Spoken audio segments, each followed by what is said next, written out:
Hello everyone. Today we're going to talk about the cell cycle. For my students, this is Unit 4, and this information is found in Chapter 5. The objectives that we are going to discuss with these notes are here. So examples of cell division in eukaryotes and prokaryotes. And actually today we're just going to touch on the prokaryote side of cell division. For the eukaryotic cell division, see the notes on mitosis. We're also going to talk about the 5 phases of the cell cycle and describe how the cell cycle is controlled, but very briefly, and talk about how the regulation of the cell cycle is related to cancer. So the cell cycle, basically what it is it's the life cycle, the repeating set of events in the life of a cell. And there are 2 main parts. And this is where, as biologists, we like to categorize and group things. So there are several different groups that we'll discuss. The first 2 parts, the first 2 categorizations are interphase and cell division. Now, interphase is everything except when the cell is actually dividing. So this is when the cell grows, when it makes copies of its DNA and its organelles. It's when it does its job for the organism, for whatever organism it's a part of. Cell division is often called the mitotic phase, and it includes mitosis and cytokinesis. We'll talk about those in a different set of notes. You can actually look up the notes on mitosis. So here's a good visual, a good diagram for mitosis and the cell cycle in general. So mitosis is the orange part up here. It's the mitotic phase or the M phase. And here, this includes cytokinesis. So this is one part of the cell cycle. Now, what I like about this diagram is showing you actually about the amount of time, if you can think of this as a clock. So if this is the beginning, it's a brand new cell here and it starts its life. And the blue all the way around is interphase. And interphase, you can see, includes several different phases itself. This is where the cell spends most of its life. Most of its life, it's going through these 3 and 4 phases, and it only spends a small amount of time actually dividing. So the 4 phases in interphase are G1, G0, S, G2. The mitotic phase includes mitosis and cytokinesis. Again, those are in a different set of notes. So let's talk about interphase. Interphase is the blue line here, the blue outline. Gap 1, which is called the G1 phase, is here in green. Okay, and this is a growing phase. So as this brand new cell starts its life, it's actually rather small. It must grow, so it's going to add to its cell membrane to make it larger. It's going to duplicate the organelles that it has so that it can carry out its function, its job, its purpose for the organism. So it does some growing here. That's the purpose of the gap 1 phase. Now off of the gap 1 phase, we have the gap 0, and our diagram says resting. So let's talk about that. The G0 phase is often dubbed the resting phase. And although resting is not quite the best way to phrase that, I would say, this is when the cell isn't growing, it's not dividing, it's not getting ready to divide, it's just kind of hanging out, doing its job. Whatever it's supposed to be doing for you and for the organism. And it's shown as a little loop here because it can stay in G0 indefinitely.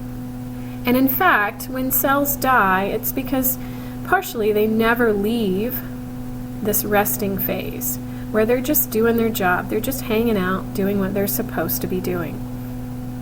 Now, this is an interesting correlation with cancer, because in cancer, what it is uncontrolled cell growth.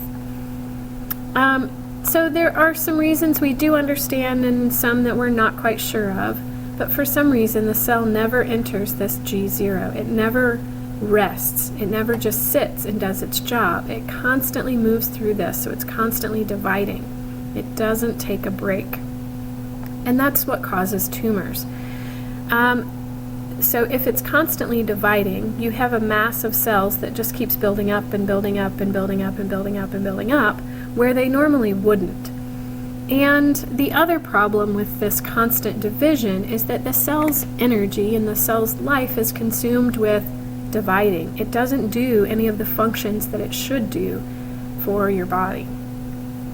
So when a cell never enters this G0, this resting phase, that's considered a cancerous, it's an uncontrolled cell growth. So let's say the cell's proceeding normally. It's gotten a little bit bigger, it's been resting, it's doing its job. What's the next phase? The next phase is S phase, and that is synthesis. This is the first stage that's sort of prepping the cell to divide. The synthesis is that you're synthesizing, you're creating, you're bringing together a new copy of the DNA. So your DNA is copied in preparation to make a new cell, which obviously will need a copy of DNA as well. So when we move from G0 back into the growth stage, it grows some and it moves into S phase. This really indicates that the cell is getting ready for cell division. And there's some checkpoints here. So in G1, there's some checkpoints to make sure that, the cell is actually ready to move into this preparation stage. And so there's some checkpoints here.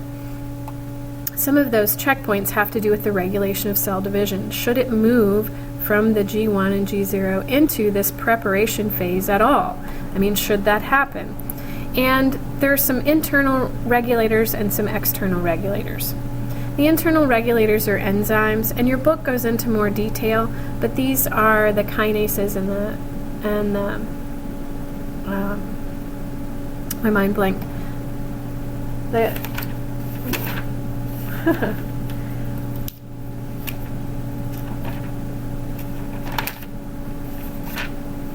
They're called growth factors.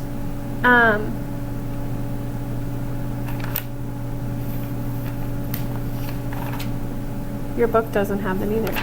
All right. But they're kinases and cyclins. That's the other word.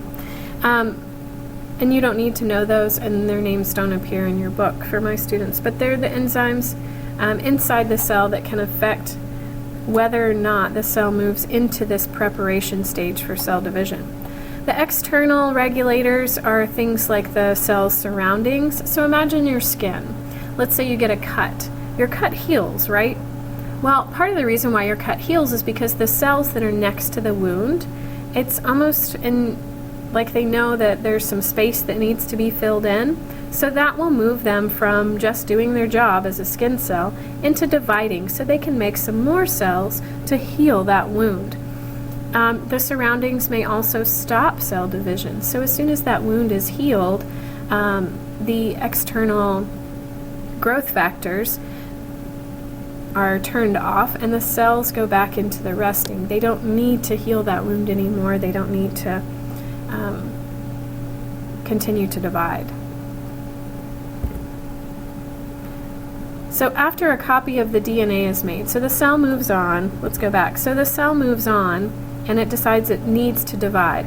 So in the synthesis phase, a new copy of DNA is made. That's going to be important so that each copy during cell division has DNA. So during S phase, DNA is synthesized. During the gap 2 phase, you have some more growing, and there's another checkpoint. The checkpoint here actually proofreads the DNA for damages, the old copy and the new copy, which is actually pretty exciting and pretty neat stuff. When we talk about DNA replication and things like that, we'll talk about this proofreading mechanism. But there is a way to proofread the DNA to make sure there are no major damages during the synthesis process. So gap 2 is another growing phase. The cell kind of bulks up because the cell is going to split, so it's going to have to divide everything between the two new cells. So the cytoplasm will be cut in half, and some organelles will go in one cell and other organelles will go in the other. So this is a chance for the cell to check over the DNA and to sort of bulk up, because it is going to split soon. Because once you start the synthesis phase, it goes through, if there is damage in the DNA, it will not proceed, the cell will not divide. That leaves the M phase, or the mitotic phase, and again, this is in another set of notes, but it includes mitosis and cytokinesis. So let's talk about cell division for prokaryotes, because it isn't mitosis, and it is in fact fairly simple. It's called binary fission, and it produces two genetically identical cells. And that process, so for a prokaryote such as a bacteria, it's actually not all that complicated. So you have your mass of DNA, and it's attached to the cell wall. You can see that right here. It looks kind of small. But the DNA is duplicated, and the cell gets longer. And as it gets longer, the middle starts to pinch in, so the cell wall and the plasma membrane start to divide it. And then a cross wall is formed, and the cells separate. So you have a new bacteria, and they can do this very rapidly. So here's an electron micrograph picture that has been colored. It's showing the cross wall forming here, like in this diagram. This is the kind of mass of wadded up DNA, and you can see it's kind of attached to the cell wall, or the cell membrane. It does that so as the cell grows, it can put more phospholipids in there, and it stretches them further and further apart. That ensures that each cell gets a copy of the bacterial DNA. So again, this is called binary fission. This is cell division for prokaryotes. This is about all I'm going to say on this, and when we get into the cell division of eukaryotes, we have a whole set of notes, and that's mitosis. So look back over the objectives and make sure that you can answer these based on these notes. Have a great day.